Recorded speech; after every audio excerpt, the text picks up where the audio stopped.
सरहद पर तैनात नजर देश के दुश्मनों पर। देखिए खबरों की हकीकत सीमांचल न्यूज।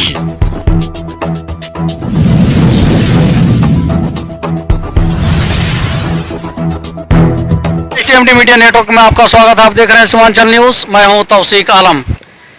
सीमांचल न्यूज के प्रिय दर्शकों को बड़ी खुशी और हर्ष के साथ एक चीज़ हम सूचित करना चाहेंगे, जानकारी देना चाहेंगे कि आप लोगों के बीच जैसे हम लोग चुनाव या इस तरह के जो भी मतलब जो है समसामयिक या इस तरह के जो भी मुद्दे और बातें होती है, हम लोग आप लोगों के बीच में आते रहते हैं और इसकी जानकारी जहाँ तक हमको उपलब्ध हो पाती है हम लोग देते रहते हैं।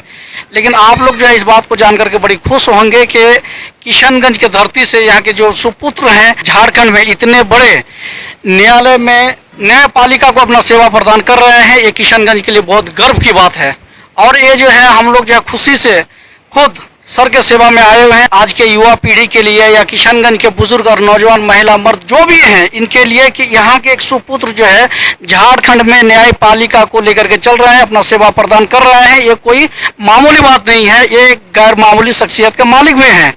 तो सर से हम लोग जो है पहले जानना चाहेंगे उनका संक्षिप्त में अपना परिचय के साथ। मैं रायपुर ग्राम में पैदा हुआ और मेरी प्रारंभिक शिक्षा यहीं पर रायपुर मिडिल स्कूल से हुई। फिर चूंकि मेरे पिताजी डॉक्टर थे, सरकारी डॉक्टर थे, तो उनकी पोस्टिंग कई जगहों पर हुई। इस दौरान में मुझे कटिहार, भागलपुर, पटना और अंततः दिल्ली जाकर के पढ़ाई करनी पड़ी। मैंने आईएएस के लिए भी तैयारी करी, परंतु पूर्ण रूप से सफलता मुझे नहीं मिल पाई और कई और भी मैंने प्रतियोगिता परीक्षाएं दी थी। फिर अंततः मैंने उसी दौरान में लॉ कर लिया और लॉ करने के बाद मैंने दिल्ली उच्च न्यायालय और उच्चतम न्यायालय में अपनी लॉ प्रैक्टिस करी। इस दौरान मुझे बहुत ही महत्वपूर्ण केसों में अपीयर होने का मौका मिला और मेरी कई सारी जजमेंटें जर्नल्स में पब्लिश भी हुई। फिर वर्ष 2020 में आदरणीय माननीय सुप्रीम कोर्ट ने मुझे एलिवेट करके झारखंड राज्य ऋण वसूली न्यायाधिकरण का प्रिजाइडिंग न्यायाधीश नियुक्त किया और विगत 3.5 वर्षों से मैं वहीं पर पदस्थापित हूं। अभी जो है जो हमारे युवा पीढ़ी खास करके हैं, जो विद्यार्थी क्लास के लोग जो हैं, तो ऐसे बच्चों को सर जो है आप क्या एक मैसेज में देंगे जो उनके लिए प्रेरणा का एक स्वरूप बने? मैं इस क्षेत्र के सभी युवाओं को ये संदेश देना चाहता हूं कि शिक्षा और ज्ञान में फर्क है। शिक्षा प्राप्त कर लेना ज्ञान की गारंटी नहीं होती है।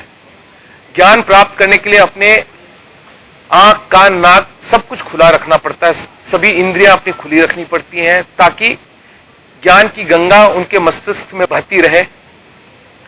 हर दिन हमारे लिए नया होता है, हर दिन नया सीखने की हमारे अंदर में प्रवृत्ति होनी चाहिए। हम नई नई चीजों को आत्मसात करने की हमारे अंदर में क्षमता होनी चाहिए। हम एक रिक्शा वाले से भी सीख सकते हैं, एक डॉक्टर से भी सीख सकते हैं, हम एक प्रोफेसर से भी सीख सकते हैं और एक खेती करने वाले व्यक्ति से भी सीख सकते हैं। तो सीखने की कोई सीमा नहीं है और सिखाने वाले की कोई क्लास नहीं है। हमको सीखना है, हम ज्यादा से ज्यादा सीखें, यही हमारे लिए ज्ञान की गारंटी है, यही हमारे लिए सबसे बड़ी शिक्षा है। मैं सीमांचल के बच्चों को चाहूंगा कि वो सीखे, ना कि सिर्फ पढ़ ले। सीखे बगैर दुनिया में बढ़ना बहुत मुश्किल काम है। चाहे वो विज्ञान सीखे, चाहे वो भूगोल सीखे, चाहे वो इतिहास सीखे, चाहे वो अंग्रेजी सीखे, चाहे वो संस्कृत सीखे, चाहे वो पारसी सीखे, चाहे वो अरबिक सीखे। सीखे और उसको अपने अंदर में आत्मसात कर लें, तभी वो आगे बढ़ सकते हैं। मैं भी बहुत ही साधारण स्कूल से पढ़ करके गया था, कोई मैं कॉन्वेंट एजुकेटेड स्टूडेंट नहीं था। बावजूद उसके मुझे तो शुरू में अंग्रेजी भी नहीं बोलनी आती थी जब मैं गांव के स्कूल में पढ़ता था और हमारे समय में 6 क्लास तक अंग्रेजी पढ़ाई ही नहीं जाती थी। पर धीरे धीरे करके मैंने सीखा, अच्छे लोगों के साथ उठा बैठा तो उसमें मुझे काफी सीखने का मौका मिला और मुझे लंबे लंबे आर्ग्यूमेंट्स करने के भी मौके मिले आदरणीय सुप्रीम कोर्ट और दिल्ली हाई कोर्ट में, और मैंने अपने आप को वहां पर प्रूव किया कि नहीं, एक बहुत ही साधारण बैकग्राउंड से आने वाला बच्चा भी आगे चल करके बहुत कुछ कर सकता है। इसीलिए आप लोग सीखिए, सीखना महत्वपूर्ण है, चाहे वो कुछ भी हो, हर चीज को सीखना बहुत जरूरी है और मन से सीखिए। अच्छा, मेरा नाम संजीव कुमार है। प्रिय दर्शकों, आप जैसे जज साहब को सुन रहे थे, और जो है एक न्यायपालिका में, वो भी झारखंड में, इतना बड़ा स्टेट को जो है मतलब देख रहे हैं, और बहुत बड़ी बात है। जैसे इनकी बातों से जो लग रहा था कि हम लोग को दिल चाह रहा था कि और भी कुछ हम लोग सीखें और समझें।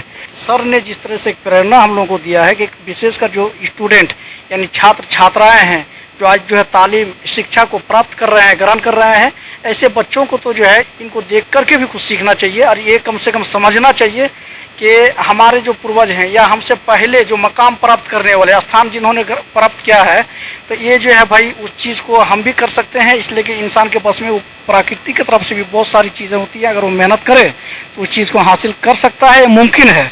क्या सर? तो इसलिए जो है मतलब हम लोग को सीख के भी, देख के भी, पढ़ के भी हर तरह से नॉलेज प्राप्त करना चाहिए। मैं इतना ही कह सकता हूँ, और उम्मीद करते हैं कि सर से हम लोग आज बहुत कुछ सीखे हैं। तो आज जब सीमांचल न्यूज़ की तरफ से तौसीफ जी ने मुझे संपर्क किया, तो मुझे लगा कि पत्रकार समाज को एक अलग तरीके से सर्व करते हैं। वो मेरे पर्सनल नॉलेज से सबको फ़ायदा पहुंचाने के लिए उन्होंने मुझे प्रेरित किया कि मैं आपके चैनल के लिए एक इंटरव्यू दूं, जिसमें कि इन बातों का जिक्र हो कि किस तरह से मैंने ये स्थान पाया, या किस तरह से ये जगह तैयार हुई, या किस तरह से ये समारोह होगा। तो इसलिए तौसीफ भाई को मेरी तरफ से बहुत बहुत शुभकामनाएं हैं। बहुत बहुत धन्यवाद सर। Okay, thank you.